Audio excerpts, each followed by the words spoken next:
Sí, qué bueno tener este tema de actividad física. Lo medio malo es tener actividad física después del almuerzo, después de comer. Pero bueno, vamos a tratar de que no nos dé una embolia y vamos a tratar de que en este espacio reducido nosotros podamos entender algunos conceptos. Bien, ahora, ok. Siempre nos dicen, y todas las recomendaciones que he escuchado dicen, debo hacer ejercicio, pero no tengo espacio, no tengo tiempo, no tengo implementos, no sé hacerlo o simplemente tengo miedo. ¿Cuál sería la panacea para todo esto? Fácil. Ejercicio en pastillas. Ejercicio en pastillas. Pero les traigo entonces, ejercicio en pastilla. Sí. Revisando para esta conferencia me di cuenta que hay un medicamento conocido como SR9009 que es agonista de una proteína denominada Reverb Alpha, que está actualmente en desarrollo en el Instituto de Investigaciones Scripps en Florida, la cual aumenta el nivel de actividad metabólica en músculos esqueléticos de ratones. Además, en el Instituto Pasteur en Francia, lograron ver que la Reverb Alpha logra, primero, promover la creación de nuevas mitocondrias en las células musculares y la autofagia de las mitocondrias que están defectuosas. En otras palabras, hacer ejercicios en una píldora, la solución perfecta.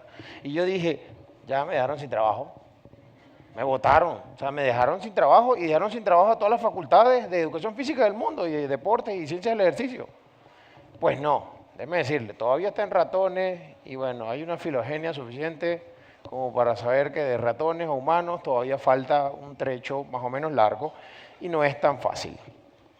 Vamos a hablar de conceptos básicos sobre actividad física. Primero, ¿qué es actividad física? Contracción muscular voluntaria con gasto energético mayor al de reposo. ¿Qué es ejercicio físico?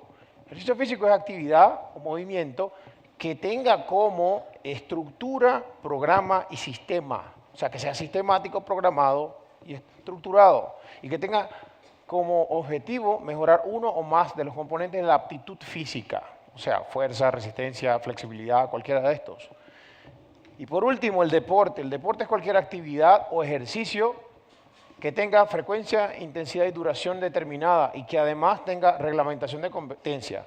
Y la gente dice, yo no hago deporte. ¿Por qué? Porque si yo no juego. Pero usted caimanea los fines de semana con sus hijos jugando pelotica de goma. Sí, bueno, de vez en cuando, eso es deporte, simplemente que es deporte al más mínimo nivel, al nivel recreativo. Y existen, por supuesto, varios niveles que llegan hasta la alta competencia a los atletas olímpicos o de campeonatos mundiales. Todos estos tres conceptos están relacionados, pero no son iguales. Y lo importante es que no nos estemos relacionando aquí en eso. O sea, no nos estemos mezclando. Si le pregunto aquí quién hace actividad física, levante la mano. El que no levanta la mano es cuadraplégico. Ejercicio físico, ¿quién hace? Ejercicio físico. ¿Quién hace deporte? Es diferente. ¿Cuáles son las recomendaciones actuales de ejercicio? Bueno, el Colegio Americano de Medicina del Deporte nos habla de entrenamiento de fuerza cardiovascular, también habla de flexibilidad y lo nuevo, el entrenamiento neuromotor, que muchos por ahí lo conocen como entrenamiento funcional. Pero bueno, nos habla de que 2 o 3 días no consecutivos en la parte de fuerza, 8 o 12 repeticiones, bla, bla, bla, bla, bla, bla, bla. En el área de entrenamiento cardiovascular, que es el que todo el mundo conoce, y aquí voy a ser bien chocante, muchos de mis amigos médicos, mayores que yo, a quienes respeto mucho, aquí he visto muchas personas a quienes yo mucho respeto, pero también se los he dicho en sus caras en otros congresos, dejen de decir 30 minutos de actividad física al día y más aún, no los pongan a caminar como primera opción. Hay otras opciones además de caminar. Ojo, caminar sigue siendo una buena opción. Y nos dice 150 minutos de ejercicio a la semana, o sea, los 5 días que nombró el doctor Luis, ¿sí? El que estaba hablando sobre envejecimiento, y 75 minutos de intensidad un poco más vigorosa.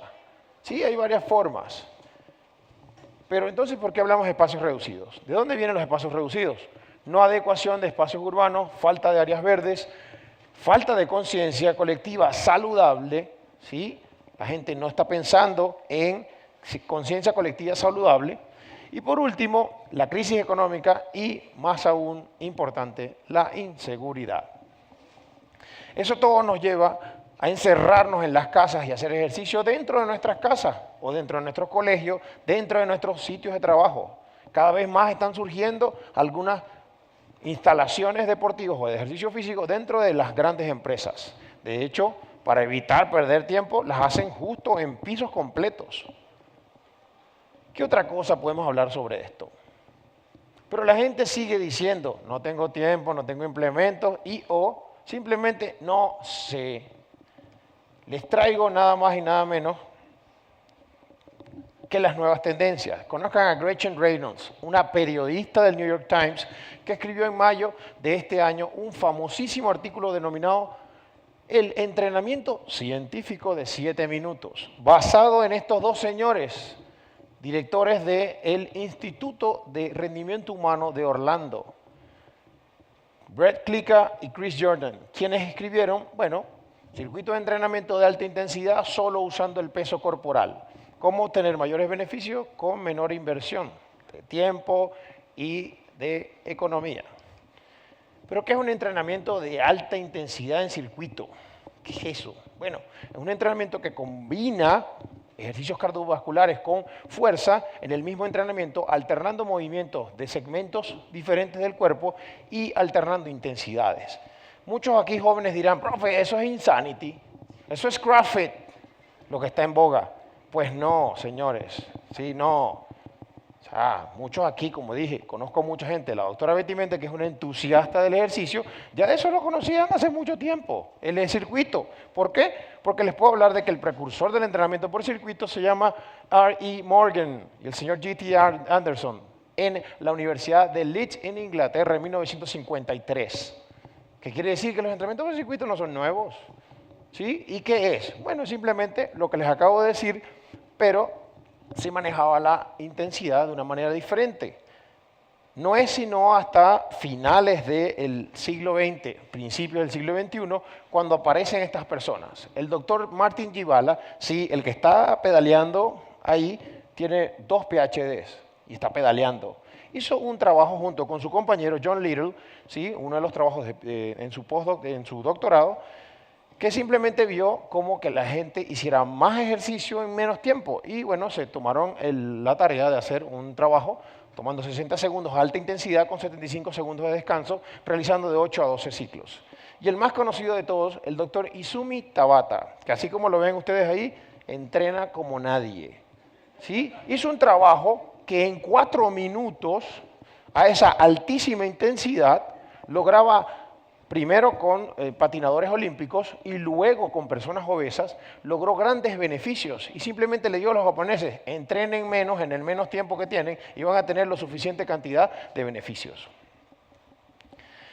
¿Qué beneficios tiene entonces el entrenamiento de alta intensidad o los circuitos de alta intensidad? Primero, es una manera muy rápida y efectiva de perder peso y grasa corporal.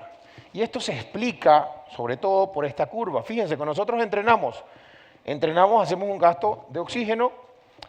Hay cierto gasto de oxígeno que no podemos hacer por un déficit denominado antes como déficit de deuda de oxígeno, y esto lo pagamos al final. Si nosotros aumentamos la intensidad a través del componente anaeróbico, pagamos más. Y ojo, ¿cuál es el sustrato energético que más se utiliza ahí sentados donde están?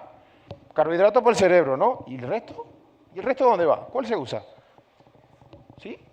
Los ácidos grasos circulantes, una mezcla entre los ácidos grasos circulantes y carbohidratos. ¿Sí? Como les dije, los carbohidratos van al cerebro y, por supuesto, a los músculos también, pero gasto más grasas estando ahí sentado, o sea, una especie de inercia metabólica.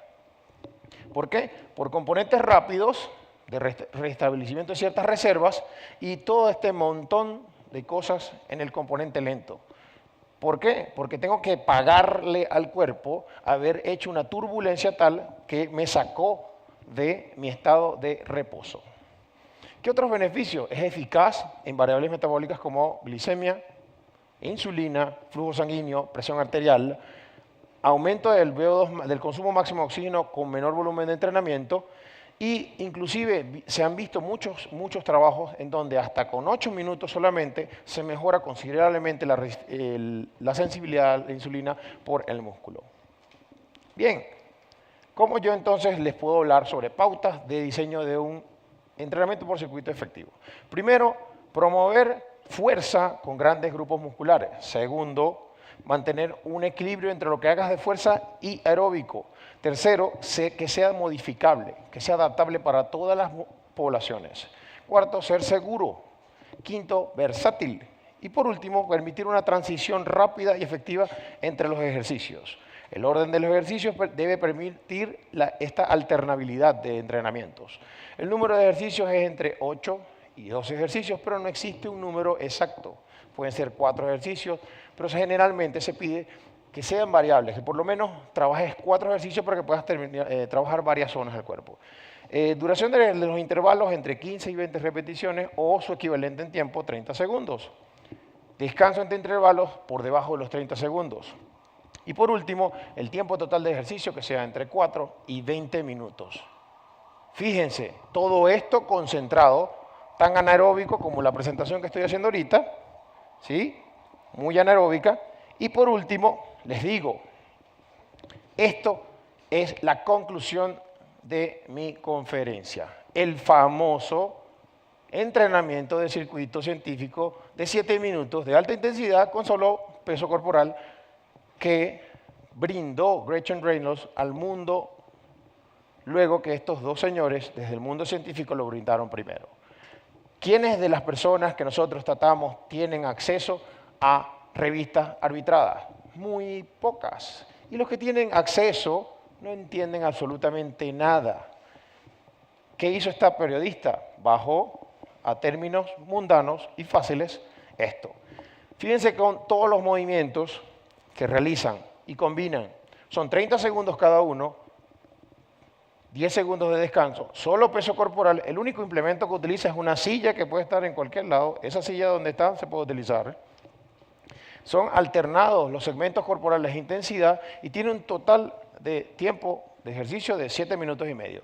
Si alguien se siente con suficiente capacidad, puede esperar 2 minutos y volver a repetir el circuito. Si no se siente con la suficiente capacidad, simplemente hace esos 7 minutos. ¿Qué se puede criticar? No, pero estás hablando de alta intensidad. La alta intensidad debe ser medida tras una evaluación inicial. Y esa evaluación inicial determina si yo caminando a 5 km por hora llego al 80% del VO2 max, esa es mi alta intensidad. Pero si yo necesito trotar a 12 kilómetros, 13, 14, 15, 18, 20 kilómetros por hora, esa es mi alta intensidad. Si yo puedo vencer una resistencia de 5 kilos, esa es mi alta intensidad. Si yo puedo vencer una de 40 kilos, esa es mi alta intensidad. Debe ser adaptable. Y lo importante es que es en un espacio reducido. Todo el mundo tiene en su casa esto y pueden utilizar escalera, libros, muchas cosas. Y lo más importante, el implemento más importante, el cuerpo, el peso corporal. ¿Qué lecciones les dejo para finalizar? En tiempos de crisis, por supuesto. No los hagas solo, la actitud importa. No siempre van a haber resultados, por lo menos no resultados grandes. El resultado pequeño también sirve. Se entrena la mente, no solo el cuerpo. Deben cambiar el estilo de vida, hasta cómo vestirse, cómo caminar. No es que entrené, entonces después me voy y me siento, me quedo sentado. No, seguir actividad. Trabajar duro, debe ser divertido y una de las formas más fáciles de los latinos es incluir música. Por último, sean consistentes. Ya para cerrar y de forma más emocional, como lo dijo la socióloga que estuvo por aquí antes de mí, recuerden que la historia siempre contada y escrita por los vencedores. Estos dos grupos que ven aquí, a mi derecha está el equipo campeón mundial de golf en junio en Tokio. Primera vez en la historia del golf venezolano que ganamos un campeonato mundial. Y somos el tercer equipo a nivel de la historia del deporte venezolano juvenil que queda campeón mundial. Y esto que está aquí es el primer equipo de fútbol venezolano que gana un torneo Conmebol. Fueron las chicas del sub-17. A estos dos grupos yo tuve el placer de trabajar.